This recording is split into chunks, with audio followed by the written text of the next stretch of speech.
I'd like to give you 3 tips. I don't know why 3, but why not? So tip number 1 is give it a go. If you have an idea, just try it. There's plenty of places where you can look things up online for inspiration and any help, but I assure you, when I moved into this garden, I had nothing. It was literally just a mud field, and what you see now is just a load of ideas that have, come together, and it's getting there now, but I've just given it a go. So don't be afraid to just have a go and take a few risks. Now, tip number 2 is this is the bottom of our steamer. So the extra pans sit up on top with the lid, and this is the residue from all the vegetables that we've steamed.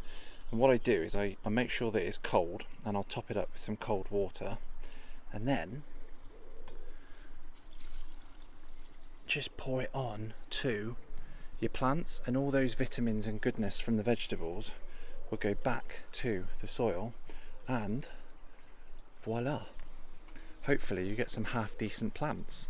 So that's what I've been doing, certainly with the wisteria over the last few years, and something's obviously working. Whether it's that, I don't know. Now, tip number 3 is think about your heights. So I vaguely knew that rhubarb grows low down, and I knew that black currants grew a little bit higher. So the rhubarb went down there and the black currants just sort of grow through it. And those are my 3 virtually useless tips. But seeing as this is a cooking foods channel, we're going to cut some of that rhubarb because it's ready. We're going to weigh it, and we're going to cook something with it. There we go. And with a bit of a snip and a bit of a cut, there is my first produce. And as you can see, that is just over a kilo. I have contributed 1 kilo of beautiful British homegrown in the garden rhubarb with virtually no effort whatsoever, which is fantastic. So now we're going to cook with it, all cut up just nice and chunky.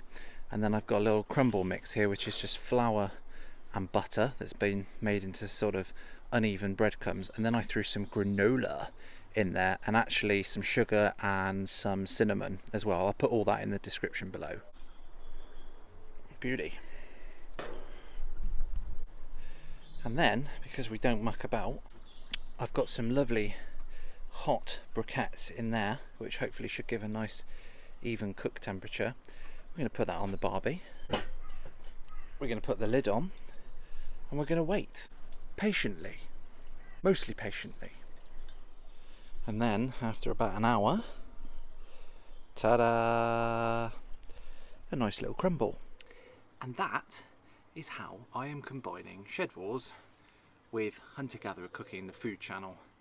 It's all about growing food and eating it and coming up with some wicked recipes. So I hope you've enjoyed this one. If you have, give it one of those, drop me a comment, any questions, ask me, and I'll see you soon.